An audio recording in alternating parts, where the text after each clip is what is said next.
ሰላም ጤና ይስጥልን ውድ የቻናላችን ተከታታዮች የፕሮግራማችን ቤተሰቦች፣ ይህ አብዲራዋ ቲዩብ ነው። ፕሮግራማችንን ላይክ በማድረግ እንዲጀምሩ። ላይክ ስታደርጉ የዚህም ፕሮግራም ተደራሽነት ተደማጭነት ከፍ ስለሚያደርግ ላይክ እያደረጋችሁ እንድታደምጡን፣ አዲስ የሆናችሁ ሰብስክራይብ በማድረግ ለቻናላችን ቤተሰብ እንድትሆኑ የደወል ምልክቷን እንድትጫኑ፣ ይህንን ፕሮግራም ከሀገር ውጭ የምታደምጡ የቻናላችን ተከታታዮች የሁል ጊዜ ድጋፋችሁን በሱፐር ስቲከር፣ በሱፐር ቻት፣ በሱፐር ታንክስ ለቻናላችን እንድታበረክቱ የአክብሮት ግብዣችን ነው። ይህንን ፕሮግራም የምታደምጡ የቻናላችን ተከታታዮች ኢሳቅ ኡስማን ይህን ፕሮግራም እንደምታደምጥ ተስፋ እናደርጋለን። ኢሳቅ ኡስማን በ0913706297 ላይ ደውለ በዚህ ቁጥር የበለጠ ኮንታክት እንድታደርገን እንግዲህ ኢንቫይት እናደርጋለን። ኢሳቅ ኡስማን ይህን ፕሮግራም ታደምጣለህ ብለን ተስፋ እናደርጋለን። እንግዲህ በቀጥታ ወደ ያዝንበት ነጥብ ስናልፍ በእሁድ ምሽት የእንግሊዝ ፕሪሚየር ሊግ ተጠባቂ የለንደን ደርቢ ጨዋታ የሚካኤል አርቴታ አርሴናል ቶትናምን 4-1 ሜዳው ድረስ በመሄድ ማሸነፉ ይታወሳል።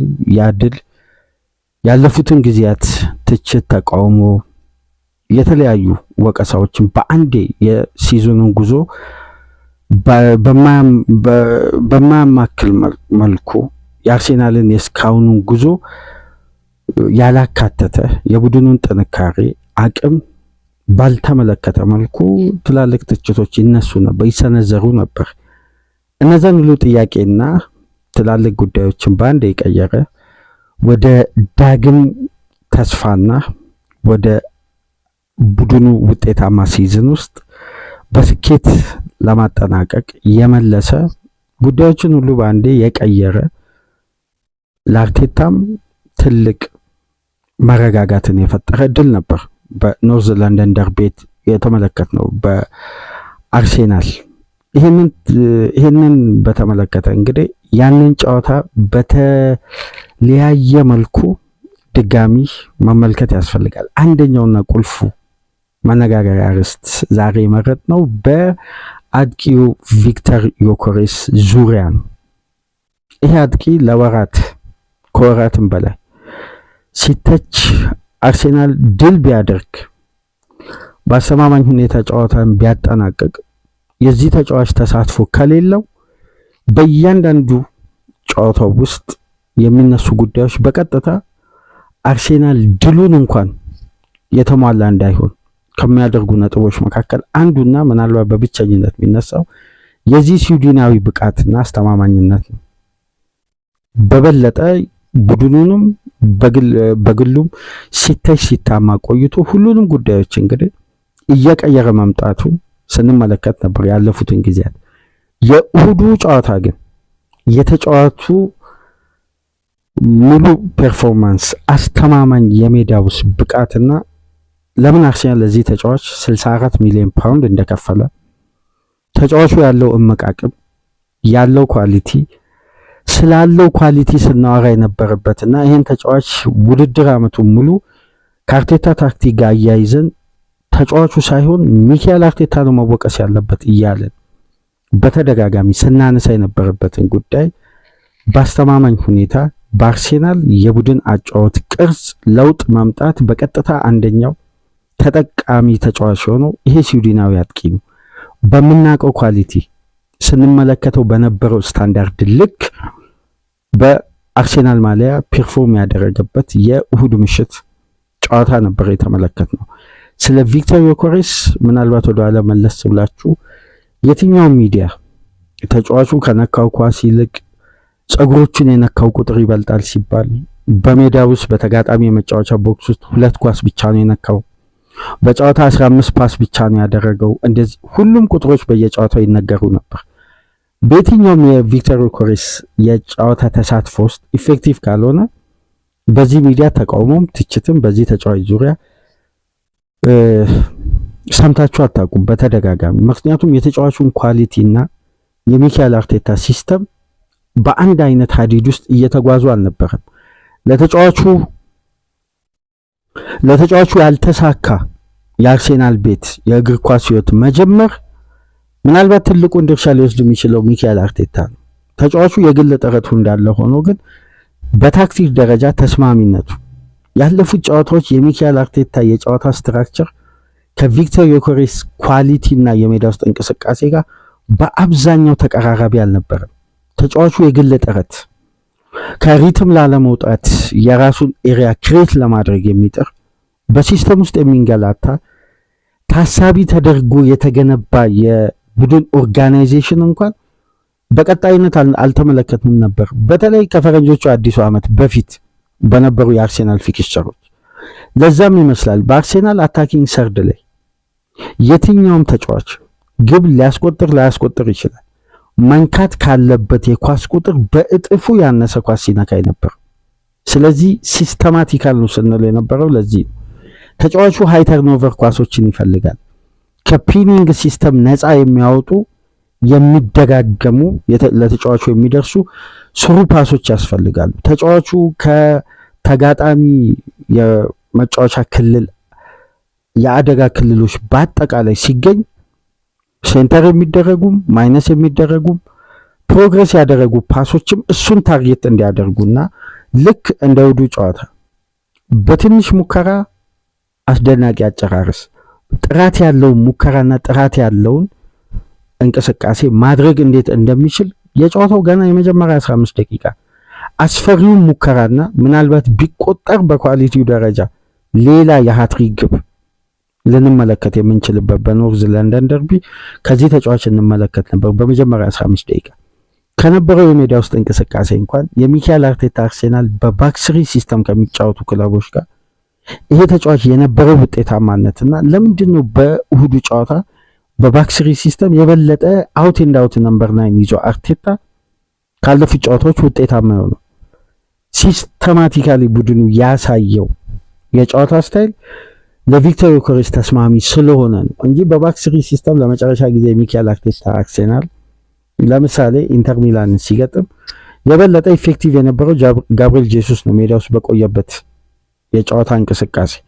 መጨረሻ ላይ በዚህ ተጫዋች ተቀይሮ ገብቶ ነው ቪክተር ዮኬሬስ አስቆጥሮ ሶስተኛ ግብ ነው። ግን በጨዋታው ከሚያስፈልጉ ወሳኝ ግቦች ይልቅ መጨረሻ ላይ የተቆጠረ ግብ ነው ስለ ቫልዩ ከተመለከተ።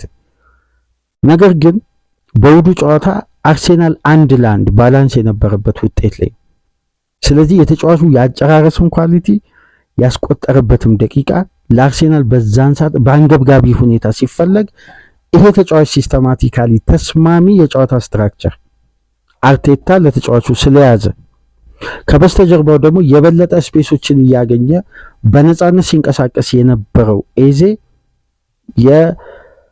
የኤሪያዎችን በትራያንግል አርሴናል ክሬስ ሲያደርግ አንደኛው የሃይ ፕረስ እንቅስቃሴ የሚያደርጉ የነበረው ቪክተር ዮኬሬስ ነው። ለዛም ነው የቲምበርም ኳስ በመስመሮች መሃል የተደረገ ሰንጣቂ ኳሶች በ3-3 ከፊት ለፊቱና ከጀርባው በቆሙና በተደራጁ የሎ ብሎክ ስትራክቸር መሃል ላይ ይሄ ነው ፒኒንግ ሲስተም። እዚህ ፒኒንግ ሲስተም ውስጥ በተለየ እይታ ከዚህ በፊት አርሴናል ቤት ማርቲን ኦዴጋርድ የሚያያቸው ሳካ ከዚህ በፊት በ2022-23 በ2023-24 የሚመለከታቸው አይነት ፓሶችን ይፈልጋል እዚህ ሎ ብሎክ ውስጥ ሆኖ እና ቲምበር ያን ፓስ ነው የተመለከተው። ያንን ኤሪያ ነው ከዊንግ ሲስተም ይልቅ አርሴናል መቼም ልብ ብላችሁ ተመልከቱ ሴንትራል ፕሮግረስ አድርጎ ከዊንግ ላይ የሚነሳ ማል ለማል የተደረገው እንቅስቃሴ በቀጥታ ታርጌት ያደርግ ይሄ ተጫዋች ግቦችን ያስቆጥራል። ግን የበለጠ ዳይሬክት እና ሃይ ተርኖቨር ስፔሶች ላይ ነው የሚገኙ። እነዚህ ስፔሶች ላይ ደግሞ አርሴናል ባለፉት ዓመታት ከፍተኛ ክፍተት ስላለበት ነው የቡድኑ ኤክስ ፋክተር ያስፈልጋል ሲባል የነበረው እንጂ በሐሰተኛ 9 ቁጥር ውጤታማ የመሆን ስኬታማ ሳይሆን ውጤታማ የመሆን መቀናጀት እንደ አርቴታ ያሳየ የለም እኮ ባለፉት ተከታታይ ውድድር ዓመት። ግን ቡድኑ የመጨረሻ ፋይናል ሰርድ ላይ ከምንም ላይ የቡድኑ ቁልፍ ግቦች የሚያስቆጥር ክሬት የሚደረጉ ቻንሶች ሳይባክኑ ኳስና መረብን የሚያገናኝ አውት ኤንድ አውት ነምበር 9 ያስፈልገዋል የተባለው የአርሴናል ይሄ እንቅስቃሴ የመጨረሻ ታርጌት የፊት መስመር ተጫዋች ስለሚያስፈልገው ይሄን እንግዲህ በእሁዱ ጨዋታ ማረጋገጫው የሲዝኑን ትችት ባንዴ ሊቀይር የሚችል አስደናቂ ኳሊቲዎችን ያየን።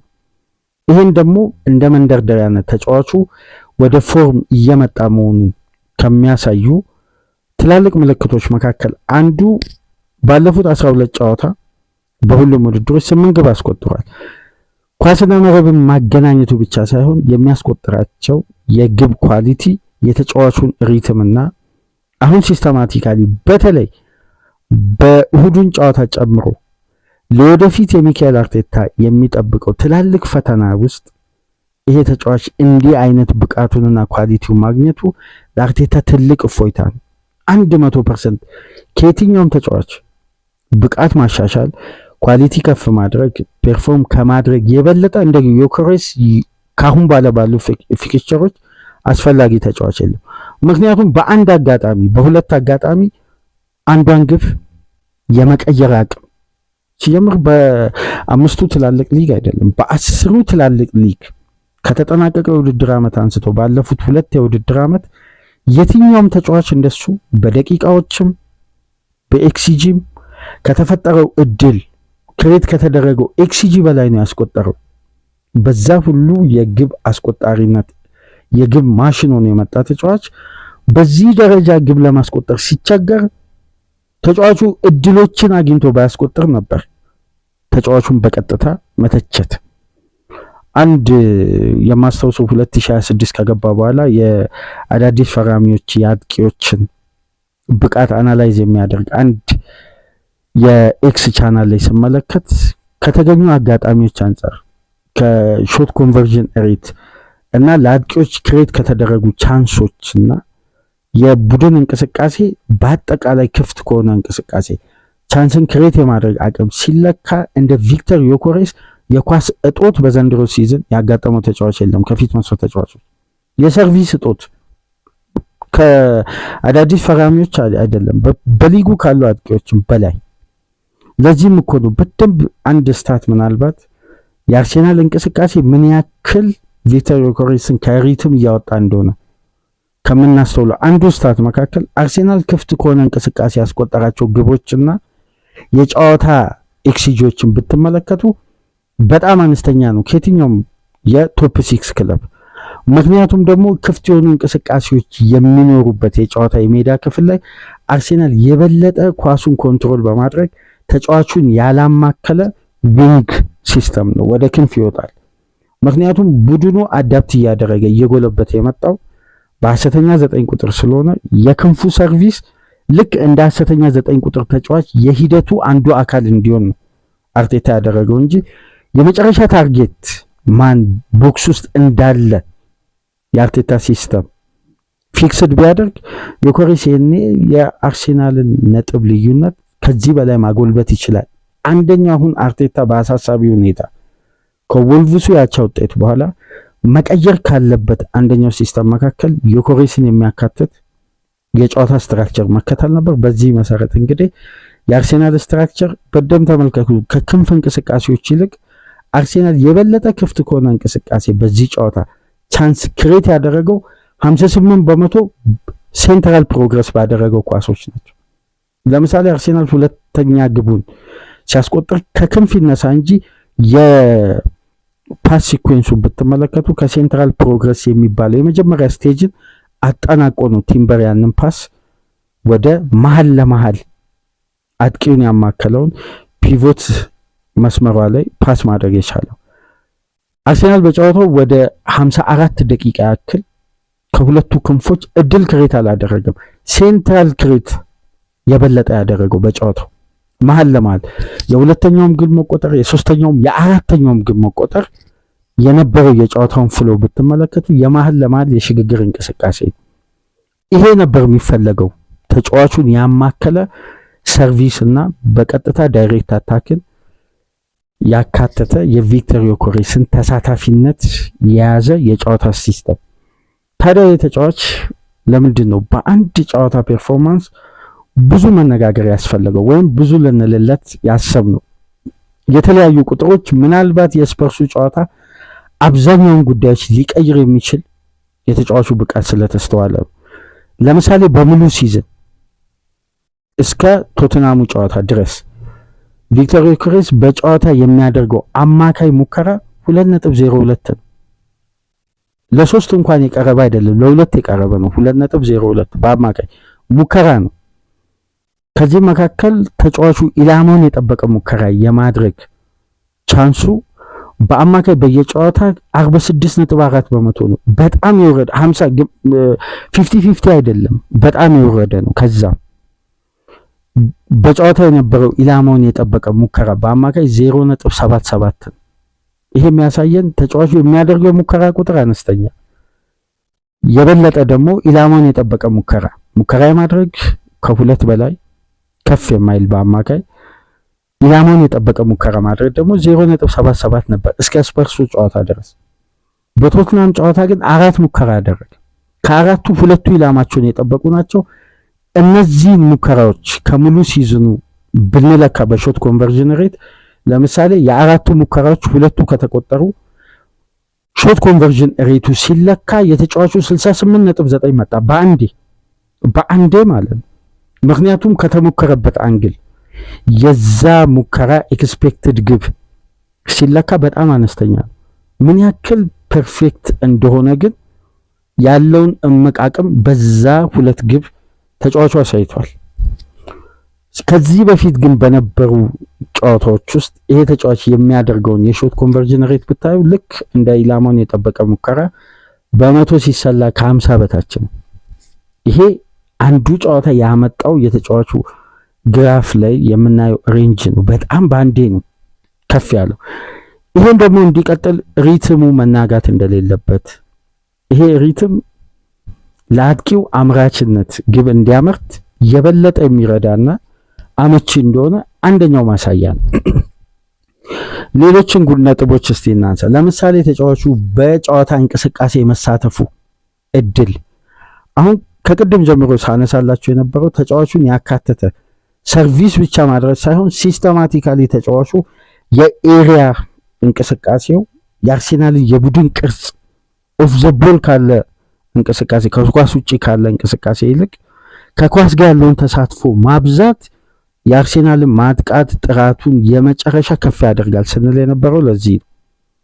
ተጫዋቹ ከቶትናም ጨዋታ ቀደም ብሎ ባሉ በሙሉ የሲዝኑ ጨዋታ ቋሚ ሆኖ የጀመረበት ተቀይሮም የገባበት ሊሆን ይችላል። በአማካይ የሚነካቸው ኳሶች 24.06 ነው። በጣም አነስተኛ ማለት ነው። ዮኬሬስ እንደምታውቁት በስፖርቲንግ ሊዝበን ምንድን ነበር ሲባል የሙከራው ቁጥር ነው እንግዲህ አነስተኛ፣ የግቡ መጠን ከፍ ያለው። እንደውም እናስተውሰው በአማካይ እኮ የተጫዋቹ ሾት ኮንቨርዥን ሬት በዩሮፒያን እግር ኳስ ታይቶ አይታወቅም አይደል? በፈረመበት ወቅት ይህን ጉዳይ ስናነሳ ነበር። በተጨማሪም የሚያስቆጥርበት አንግልና ከምንም ላይ ኤክስፔክትድ ግቦች ያንሳሉ። ኤክስጂ ያንሳል፣ ያስቆጠረው ግብ ይበልጣል። ያ ማለት ከማይገመት አንግል የማስቆጠር ኳሊቲው ነው። ይህ ተጫዋች በጨዋታ ላይ ያለው ተሳትፎ ግን ከተመለከታችሁ በአብዛኛው ከግራው ክንፍ ተነስቶ ሲጫወት የበለጠ ይመቸዋል ለማጥቃት፣ ለፔኔትሬሽን ያ ጉልበቱን ፍጥነቱን እስከ ቦክስ ድረስ ለማጥቃት ይሄ እንቅስቃሴ የበለጠ ያመቻል ለተጫዋቹ እና በሊዝበን እያለ በአማካይ 39.5 ኳሶችን ሲነካ የሙከራው መጠን በተቾቹ ልክ ሳይሆን በጥቃቅም ሙከራዎች ግን በርካታ ግብን ማስቆጠር የሚችል ኳሊቲ ስላለው ነው ተፈላጊነቱ በጣም ከፍ ያለ። በአርሴናል ቤት ግን የሚነካቸው የኳሶች ቁጥር ባነሰ ልክ ይሄ ተጫዋች ግብ ላይ የሚያደርገው ተሳትፎና አሲስት የማድረግም የማስቆጠሩም አቅሙን በዛ ልክ ያንሳል። ለዚህ ነው ሲስተማቲካሊ ይሄን ተጫዋች ያዋሃደ የያዘ የአርቴታ ስትራክቸር ያስፈልጋል ብለን ካለፈው የመጀመሪያ ዙር ጨዋታ ከ10ኛ ሳምንት አንስቶ ስናነሳ የነበረው። ለዛ ነው ከአብዛኛው አርሴናል ደጋፊዎች ጋር በተቃራኒ የነበር ነው። የዚህ ተጫዋች አገልግሎት አሁንም ሚካኤል አርቴታ ሲስተማቲካሊ የሰርቪሱ ወይም የቡድኑ ሪትም የሞመንተሙ አካል አይደለም። ከኳስ ውጪ አካል ነው፣ ከኳስ ጋር ግን አካል አይደለም። ምክንያቱም ከኳስ ውጪ የሃይ ፕሬሱ መነሻ እሱ ስለሆነ አርሴናል የበለጠ በተጋጣሚ ፋይናል ሰርድ በሃይ ፕሬስ ኳስን መንጠቅ ይችላል። ከነጠቀ በኋላ ግን ያለው ሂደት ይሄን ተጫዋች አካተተ አይደለም። ሳካም ወደ ቦክስ ገብቶ ወደ ራሱ ቻንስ አድቫንቴጅ ነው ክሬት የሚያደርገው። ማርቲኔሊም እንደውም በተሻለ ሁኔታ ይሄ ተጫዋች በርካታ ኳሶችን ሪሲቭድ ያደረገውን ስታት ስናይ በአርሴናል ቤት 29.6 በመቶ ኳሶች የተቀበለው ከሊያንድሮ ትሮሳርድ የበለጠ እንደውም ከትሮሳርድ በተናጠል ሰርቪስ ያገኛል እና በአርሴናል ቤት የሚነካቸው ኳሶች ማነሳቸው የተጫዋቹን ውጤታማነት ከእሁዱ ጨዋታ በፊት ባሉ ጨዋታዎች ላይ የዛን ያክል ነበር። ነገር ግን በእሁዱ ጨዋታ ያደረገው 42 ኳሶችን ነው መንካት የቻለው። የበለጠ ደግሞ ሌላ ስታት ላንሳላ 42 ኳስ ነካ። ይሄ ማለት በጨዋታው ከዚህ በፊት ከሚነካቸው በእጥፍ ለመንካት የተወሰኑ ቁጥሮች ናቸው የሚቀሩ፣ በእጥፍ ማለት ይቻላል። 24 ኳስ ነበር በአማካይ በሙሉ ሲዝኑ እስከ እሁዱ ጨዋታ ድረስ ሲነካ የነበረው። በእሁዱ ጨዋታ ግን 42 ኳስ መንካት ቻለ። በተጋጣሚ መጫወቻ ቦክስ ውስጥ አሁን ስለሚነካቸው ኳሶች እናንሳ። እስከ እሁዱ ጨዋታ ድረስ ቪክተር ዮኬሬስ በአማካይ በጨዋታ የሚነካቸው የኳስ ቁጥር በተጋጣሚ መጫወቻ ቦክስ ውስጥ 5.69 በእሁዱ ጨዋታ ግን 7 ኳስ ነው መንካት የቻለው። የተሻለ ቁጥር አለው ማለት ነው። ነገር ግን እዚህ ጋር የምንመለከተው አንድ ትልቅ ስታት አለ። ባለፉት ጨዋታዎች ከእሁዱ ጨዋታ በፊት ስኬታማ ፓስ የማድረግ አቅምና ያደረገው ስኬታማ ፓስ በአጠቃላይ ሲለካ ይሄ ተጫዋች ስኬታማ ፓስ በጨዋታ የሚያደርግ የነበረው ከእሁዱ ጨዋታ በፊት 6.94 7 እንበል ለምሳሌ 7 ፓስ ብቻ ነው በአንድ ጨዋታ በአማካይ የሚያደርገው ባለፉት ጨዋታዎች ከእሁዱ በፊት። ነገር ግን በእሁዱ ጨዋታ ያደረገው ስኬታማ ፓስን ብንመለከት 19 ፓሶችን ነበር በስኬታማነት ማጠናቀቅ ይችላል። 19 ፓስ በእጥፍ ማለት እንደውም በሁለት እጥፍ ሊሆን 2 ፓስ ብቻ ነው የሚቀረው። የነዚህ ፓሶች ስኬታማነት ሲለካ ከእሁዱ ጨዋታ በፊት የተጫዋቹ ስኬታማ ፓስ አኪሬሲ 57.6 ነው። በእሁዱ ጨዋታ ደግሞ 68.67 ነው። ስለዚህ የተጫዋች የቡድን ተጫዋች ሲሆን ሰርቪስም ሲያገኝ ከኳስም ያለ ኳስም ጋር በቀጥታ በቡድን እንቅስቃሴ ውስጥ ሲሳተፍ ምን ያክል ውጤታማና ያ የታሰበው የአርሰናል ደጋፊዎች የዝውውሩ ሂደት ሲጠናቀቅ ስምምነቱ ሲፈጸም እነዛ አወዛጋቢ ጉዳዮች በአጠቃላይ መቋጫ ሲያገኙ ያሳዩትን ሴሌብሬሽን እና ይህ ተጫዋች መጥቶ ለአርሰናል ኤክስ ፋክተር ሆኖ ዋንጫን ወደ ኤሚሬትስ ያመጣል የሚለውን ትልቁን ተስፋ በእነዚህ እንቅስቃሴዎችና ቁጥሮች በግልጽ መመልከት ይቻላል። ይሄ ተጫዋች የእንቅስቃሴው አካል ሲሆን እነዛ ተስፋዎች ሁሉ እውን ይሆናሉ። ታክቲካሊ ይሄ ተጫዋች የእንቅስቃሴው አካል ሲሆን፣ ሌላኛውና ትልቁ ጉዳይ የተጫዋቹ በአካል ብቃት ፊት ሆኖ ሜዳ ውስጥ በቡድን እንቅስቃሴ ውስጥ ቀጥተኛ ተሳትፎ ሲያደርግ ትልቁ ለአርሰናል ማጥቃት ለቡድን አጋሮቹ ከሚፈጥረው አግሬሲቭ እንቅስቃሴዎች መካከል የጋራ ኳስ የማሸነፍ ጥንካሬው ነው። ያ ማለት በቡድን እንቅስቃሴ ውስጥ አንድ ተጫዋች ተደጋጋሚ ኳሶች የሚያገኝ ከሆነ ጥረቱ ከፍ እያለ ነው የሚመጣው። በተለይ የአጥቂ አይነት ተጫዋች አነስተኛ ሰርቪስ፣ ከፍተኛ ውጤታማነት በዘመናዊ እግር ኳስ ከአጥቂ አይጠበቅም። ሰርቪስ አግኝቶ ውጤታማነት መጠየቅ ግን ተገቢ ሊሆን ይችላል። በተለይ በፕራይም ታይሙ የሚገኝ እንደዚህ ስዊድናዊ አይነት ተጫዋች ጋር ከእሁዱ ጨዋታ በፊት ቪክተር ዮኬሬስ በጨዋታ 2.73 ዱዌሎችን ብቻ ነበር የሚያሸንፈው። ይሄ ማለት ከስፖርቲንግ ሊዝበን የእግር ኳስ ኬሪየሩ አንስቶ በአማካይ የመጨረሻ ዝቅተኛው የተጫዋቹ የዱዌል ቁጥር ነው። ታስታውሳላችሁ በተጠናቀቀው የውድድር ዓመት ስለዚህ ተጫዋች በአርሰናል ራዳር ውስጥ መኖሩን ስናነሳ የሜዳ ውስጥ ፐርፎርማንስን ስናነሳ ነበርና በሳመር የዝውውር መስኮት ካነሳናቸው ጉዳዮች መካከል በአማካይ በጨዋታ 5.6 ዱዌሎችን የሚያሸንፍ ተጫዋች ነው። እነዚህ ዱዌሎችን ማሸነፉ ደግሞ ምርትን ከፍ አድርጎ ኳስና መረብን እንዲያገናኝ ትልቅ አቅም የፈጠረለት ተጫዋቹ ተክለሰውነቱን ተጠቅሞ አግሬሲቭ እንቅስቃሴው ወደ ግብ እንዲያቀርበው ካደረጉ ምክንያቶች መካከል የጋራ ኳስ የማሸነፍ ጥንካሬው ነው ስንል ነበር። ዘንድሮ ግን በዚህ ተጫዋች ኬሪየር ውስጥ በተለይ ከሊዝበን ጀምሮ ግራፉ ወርዶ አያውቅም። በአርሴናል ቤት እንደወረደው ያለፈው ጨዋታ ከስፐርስ ጨዋታ በፊት በነበሩ ሙሉ የሲዝኑ ጨዋታዎች 2.73 በጣም አነስተኛ ዱዌል ነው። ነገር ግን በእሁዱ ጨዋታ ይሄ ተጫዋች 6 ዱዌሎችን ማሸነፍ ችሏል። ዱዌል የማሸነፍ ሬት ሲደረግ በአርሴናል ቤት ከእሁዱ ጨዋታ በፊት 31.25 ነበር ስኬቱ። ከእሁዱ ጨዋታ በኋላ 51.46 ሆኗል። ይሄ ምን ያክል ልዩነት እንዳለው የምንመለከትበት ነው። የቪክተር ዮኬሬስ እንግዲህ አስደናቂ ብቃት ኳሊቲ የተመለከትንበት አስታውሳችኋል። ይሄ ተጫዋች እኮ በ102 ጨዋታ 97 ግቦችን አስቆጥሮ ነው ወደ አርሴናል ቤት የመጣው። ተጫዋቹ ፍጥነትና ይሄ ፔኔትሬሽኑ ሲጀምር የትኛው ተከላካይ ነው ዲፌንድ ለማድረግ ከሱ አካል ብቃት ከሱ ኳሊቲ ቀና ብሎ የግቡን አንግል እያየ ድሪብል ማድረግ ከጀመረ እኮ አግሬሲቭሊ የሚሮጣቸው ኳሶችን ይዞ የሚፈጥንበት ስፔስ ላይ በጣም ዮኬሬስን ለመቆጣጠር ይከብዳል። በሊዝበን እያለ ከምናውቃቸው ኳሊቲዎች አንድ ቀና ብሎ ፔኔትሬት ማድረግ ከጀመረ የትኛውም ተከላካይ እንግዲህ ይህን ተጫዋች ለማስቆም በእጅጉ ይቸገራል። በተጫዋቹ አስደናቂ የፔኔትሬሽን እንቅስቃሴዎች ውስጥ ከ4 ሙከራ 2 ኢላማውን የጠበቀ ሁለቱም በቀጥታ ወደ ግብነት የተቀየረ ፐርፌክሽን ኢላማውን ከጠበቀ የማይስት ተጫዋች መሆኑን ኳሊቲውን ቦክስና ከቦክስ ውጪ ነው ያሳየው። ሁለቱም ግቦች በነገራችን ላይ የተለያየ ነው። የማርቲን ኦዲጋርድን አራተኛዋን ኳስ የተጠቀመበት መንገድ ቦክስ ውስጥ ያለው ፊኒሺንጉ ነው። የቲምበርን ኳስ አንድ ተች እንዴት ዞሮ መረብ ላይ እንዳሳረፈ የተመለከትንበት ነው። ግን አንድ ጉዳይ ይነሳል በአርሴናል ቡድን ውስጥ የዚህ ተጫዋች ሊንክ አፕ እንቅስቃሴ። ለምንድን ነው የእሁዱ ጨዋታ በብዙ መልኩ የዮኬሬስ የተሟላ ፐርፎርማንስ እየተባለ የሚነሳው?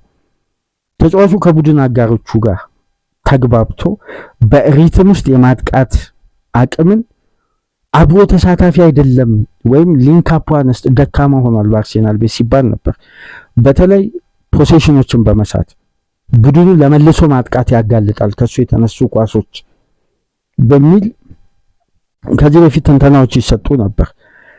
ነገር ግን በእሁዱ ጨዋታ አንድ ቁጥር በስፋት ሊገልጽልን ይችላል። ይሄ ተጫዋች እንዴት በሊንክ አፑ በኩል ውጤታማ እንደነበር ከቡድን አጋሮቹ ጋር ያደረገው ቅብብል፣ ጤናማና የሜዳ ውስጥ እንቅስቃሴ፣ ኤሪያል የማሸነፍ አቅም በአርሴናል ቤት በተለይ ፋይናል ሰርድ ላይ ከድራጉዚን እና ከፓውሊኒያ ከቫንደቬን ጋር ከሶስቱ ሴንተር ባኮች ጋር ያደረገው ፋይት ምን ያክል ስኬታማ እንደሆነ የምንመለከተው በሊንክ አፕ በኩል ከዚህ በፊት ተጫዋቹ በአብዛኛው የሚነካቸው ኳሶች ቅድም እንዳነሳውላችሁ በትሮሳርድ ፖዚሽን ላይ ከቦክስ ውጪ በቀኙም በሴንተርም አይደል በትሮሳርድ ፖዚሽን ግን በእሁዱ ጨዋታ በሶስቱም የሜዳ ክፍል በታች በኩል ከትሮሳርድ ጋር በላኛው በኩል ከሳካ ጋር ከበስተጀርባው ካለው ኢዜ ጋር የነበሩት ሊንክ አፖች በአጠቃላይ በውጤታማነት ተጠናቋል። ይሄን ከሚያሳዩ ጉዳዮች መካከል ቪክተር ዮኬሬስ 42 ኳስ ሲነካ ይሄ በሲዝኑ ምናልባት ትልቁ ቁጥር ነው። ባለፉት ጨዋታዎች በድምሩ ይሄ ተጫዋች በሁለት ጨዋታ የነካው ኳስ 24 ነው፣ በብሬንፎርድ እና በወልቭስ ጨዋታ ማለት። ነገር ግን በእሁዱ ጨዋታ 42 ኳስ ሲነካ አርሴናል ምን ያክል ፋይናል ሰርድ ላይ ዶሚኔት ለማድረግ ከፍተኛ ሃይፕረስ እና የዚህን ተጫዋች ተሳታፊነት ከኳስ ጋርም ያለ ኳስም ሲጠቀም እንደነበር የተመለከትንበት ነው። ስለዚህ ይሄን ተጫዋች ያማከለ ሲስተምና ሪትም ሚካኤል አርቴታ መጠቀሙ ለእሁዱም ድል አንዱ መነሻ ነው። ለተጫዋቹ መነቃቃትና ዳግም እነዛ ጥይቶችን እያመረተ ለሚካኤል አርቴታ በቀጣይ ጨዋታዎች በዋንጫ ፍክክሩ ላይ አርቴታ ሲሪየስ ለመሆን በየትኛውም መመዘኛ የቪክተር ዮኬሬስን አገልግሎት 100% የሚካኤል አርቴታ ቡድን ይፈልጋል። 100% ከየትኛውም ተጫዋች በላይ። ምክንያቱም ይሄ ተጫዋች ካገኘ እንደማይስት ማረጋገጫ ሰጥቷል። የተገኙ አጋጣሚዎችን ኳስና መረብ ለማገናኘት ምንም የሚጎለው ኳሊቲ እንደሆነ ማስረጃ ዋስትና ሰጥቷል። ስለዚህ ካሁን በኋላ ያለው ኃላፊነት የሚካኤል አርቴታ ነው። ይህን ተጫዋች እንዴት መጠቀም እንዳለበት የቶትናሙ ጨዋታ የበለጠ አይን የገለጠ ለአርቴታ ሂደቶችን የሚያቀል እንደውም አንድ በግሌ የማስበው የዚህ ተጫዋች አገልግሎት ለአርሴናል ትልቁን የቤት ስራ ማቅለል ይችላል።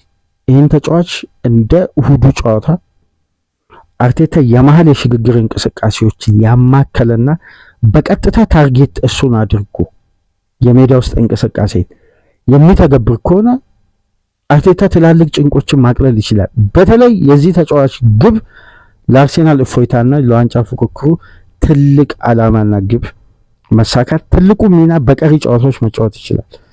ይህን ከመጀመሪያ ሳምንት ጀምሮ ተጫዋቹ ሁለት የሚጠበቅበትን ሃይ ክላስ ፐርፎርማንስ ስላሳየ አይደለም። ወደኋላ መለስ ብላችሁ በርካታ ማረጋገጫ ፕሮግራሞችን መመልከት ትችላላችሁ። ማን ኦፍ ዘ ማች ስለተባለ አይደለም፣ ለንደን ደርቢ ስለሆነ አይደለም፣ አርሴናል በድጋሚ ወደ 5 ነጥብ ስላሰፋ ወይም ጣፋጭ ድል ስለሆነ አይደለም። ፐርፎርማንስ የአንድ ተጫዋች ለመለካት የቡድን እንቅስቃሴ የግድ አስተዋጽኦ ከፍተኛ ነው። በቡድን እንቅስቃሴ ውስጥ ያልተካተተ ፐርፎርማንሱን የቡድኑ የእንቅስቃሴው አካል ያልሆነ ተጫዋች ተነጥሎ እንዴት እንደሚውል ደግሞ ቁጥሮች በበቂ ሁኔታ ማረጋገጫዎች ናቸው። ለዚህም ነው የስዊድናዊው አስደናቂ ግቦችና የአጨራረስ ኳሊቲ በበለጠ በእሁድ ምሽቱ ጨዋታ ሚካኤል አርቴታ አስቸኳይ አንገብጋቢ ቶሎ ሪከቨር የማድረግ የውጤት አስፈላጊነት ሲመጣ ከኤክስፐሪመንት ይልቅ ወደ ውጤታማነት ሲቀየር በአንዴ ፐርፌክሽን መጣ በአንዴ። ስለዚህ አርቴታ ኤክስፐሪመንቱን አሁን በቀሪ ጨዋታዎች ትቶ ለደጋፊዎች የሚያስፈልገውን ስኬት ለመስጠት ቪክተር ዮኬሬስ እንደ እሁዱ ምሽት ጨዋታ የእንቅስቃሴውና የሲስተሙ አካል ካደረገ አርሴናል ከፊት ለፊቱ ያሉትን ትላልቅ ፈተናዎችን ለመሻገር 50% ጭንቅን መጋራት ይችላል። 50% ጭንቀቶችን፣ ውጥረቶችን፣ ጫናዎችን ማቅለል ይችላል። የዚህ ተጫዋች ኳሊቲ በቅርብ ዓመት ውስጥ ምናልባት በተጫዋችበት ደረጃ ስለሆነ ወይም ይህ ተጫዋች ፕራይም ታይሙን የጀመረው በፖርቱጋል ሊግ መሆኑ ምናልባት በዛ ደረጃ ደፍሮ ለመናገር በሚዲያ እንግዲህ ተገቢ ላይሆን ይችላል። በቅርብ ዓመት ውስጥ እንዲህ አይነት የቦክስ ፊኒሸር የሚባለው ሃሪኬን ግን በግሌ ይሄ የኔ የግል አስተያየት ነው። ከየትኛው ሚዲያ ላይ ወይም የሌላ የእግር ኳስ ቤተሰብ ሐሳብ አይደለም። በራሴ የግል ሐሳብ ለኔ በብዙ ርቀት ከሃሪኬን የተሻለ አጥቂ ነው። የበለጠ ገዳይ የሆነ ከሃሪኬን በላይ የተስተካከሉ የተጠናቀቁ ኳሊቲዎች አሉ። የአርቴታ አጠቃቀም ነው በተጫዋቹ ደረጃ ያልሆነው።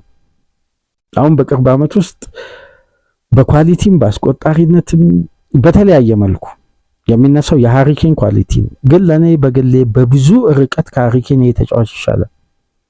ምክንያቱም የምሽቱ አይነት ግቦች የእሁድ ምሽት አይነት የመጀመሪያው ሙከራና ሁለተኛዋን ግብ ያስቆጠረበት ታይሚንግ እና እይታን ከሃሪኬን ከረጅም ጊዜ በኋላ ብንመለከት ነው። ወደ 4 እና 5 ክሬቲቭ ተጫዋቾች ባሉበት ቡድን ውስጥ በአንድ ዓመት ውስጥ 56 ጎሎችን በሁሉም ውድድሮች ባያስቆጥር ነበር ሃሪኬን ሊታች የሚገባው። ማስቆጠሩ ሊያስገርመን አይገባም። ምክንያቱም ሙኒክ ያለውም ክሬቲቪቲ ቶትናም ያለውም ክሬቲቪቲ በጣም ሃይ። አርቴታ እንግዲህ ሰርቪስ ነፍጎት ነው ይሄን ተጫዋች እስካሁን ድረስ ኳሊቲን ያልተመለከት ነው። በዚህ ሀሳብ የምትስማሙ እንግዲህ ላይክ እያደረጋችሁ፣ ማትስማሙ ላይክ እያደረጋችሁ በኮሜንት መስጫ አስተያየታችሁ እንድታስቀምጡ፣ ይህንን ፕሮግራም ዛሬ የከፈታችሁ ዛሬ የምታደምጡ ደግሞ ሰብስክራይብ እያደረጋችሁ ለቻናላችን ቤተሰብ እንድትሆኑ የደወል ምልክቷን እየተጫናችሁ ቤተሰብነታችሁን ለቻናላችን እንድታደርጉ በአክብሮት እየጋበዝን ይህንን ፕሮግራም ከሀገር ውጭ የምታደምጡ በሱፐር ስቲከር፣ በሱፐር ቻት፣ በሱፐር ታንክስ ድጋፍ እንድታደርጉ የአክብሮት ግብዣችን ነው። ከዚህ ፕሮግራም ቀደም ብሎ የምሽቱ የማንቸስተር ዩናይትድ ድል እና የቤንጃሚን ሼሽኮን ብቃት በተመለከተ ሰፊ ቆይታ አደረግን። በዚህኛው ፕሮግራም የኖርዝ ለንደን ደርቢን መነሻ በማድረግ በቪክተር ዮኬሬስ ብቃት ላይ ሰፋ ያለ ቆይታ አደረግን። ዕለተ ማክሰኞ በእንዲህ መልኩ ነበር ከእናንተ ጋር ቆይታ ያደረግነው። በሮብ ንጋት ፕሮግራማችን እስከምንገናኝ ሰላም ቆዩ።